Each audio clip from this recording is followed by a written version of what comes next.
نحمده ونصلی علی رسولہ الکریم اما بعد فاعوذ باللہ من الشیطان الرجیم بسم اللہ الرحمن الرحیم۔ ناظرین کرام، آج کی حدیث کے سلسلے میں ہم حدیث نمبر 55 آپ کی خدمت میں پیش کر رہے ہیں۔ یہ صحیح بخاری کی حدیث نمبر 2 ہے، رسول اللہ صلی اللہ علیہ وآلہ وسلم پر وحی کی کیفیت۔ اللہم صلی علی محمد النبی الامی وعلی آلہ وسلم تسلیما کثیرا کثیرا۔ بسم اللہ الرحمن الرحیم۔ وحی کی کیفیت، صحیح بخاری حدیث نمبر 2، فصل وحی کا بیان۔ ہم کو عبداللہ بن یوسف نے حدیث بیان کی، ان کو مالک نے ہشام بن عروہ کی روایت سے خبر دی، انہوں نے اپنے والد سے نقل کی، انہوں نے ام المومنین حضرت عائشہ الصدیقہ رضی اللہ تعالی عنہ سے نقل کی۔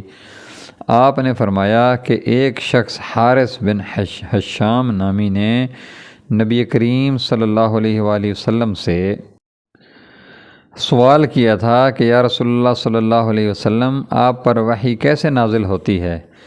آپ صلی اللہ علیہ وسلم نے فرمایا کہ وحی نازل ہوتے وقت کبھی مجھ کو گھنٹی کی سی آواز محسوس ہوتی ہے اور وحی کی یہ کیفیت مجھ پر بہت شاک گزرتی ہے۔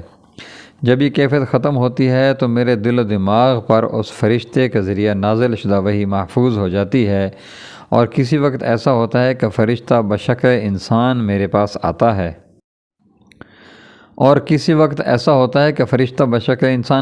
آتا ہے، اور مجھ سے کلام کرتا ہے، پس میں اس کا کہا ہوا یاد رکھ لیتا ہوں۔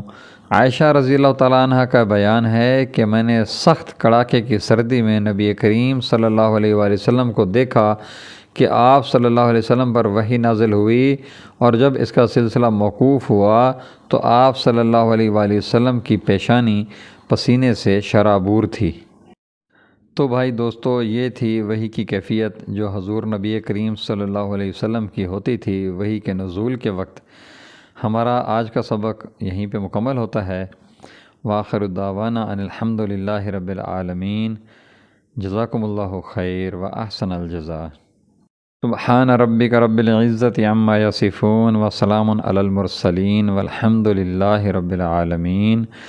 السلام علی سید الانبیاء والمرسلین خاتم النبیین محمد رسول اللہ صلی اللہ علیہ وآلہ وسلم۔ جی ناظرین کرام، اگر آپ نے ابھی تک ہمارے چینل کو سبسکرائب نہیں کیا تو براہ مہربانی ہمارے چینل کو سبسکرائب کریں، ہماری ویڈیوز کو لائک کریں اور اپنے دوستوں سے شیئر کریں۔ جزاکم اللہ خیر و احسن الجزاء۔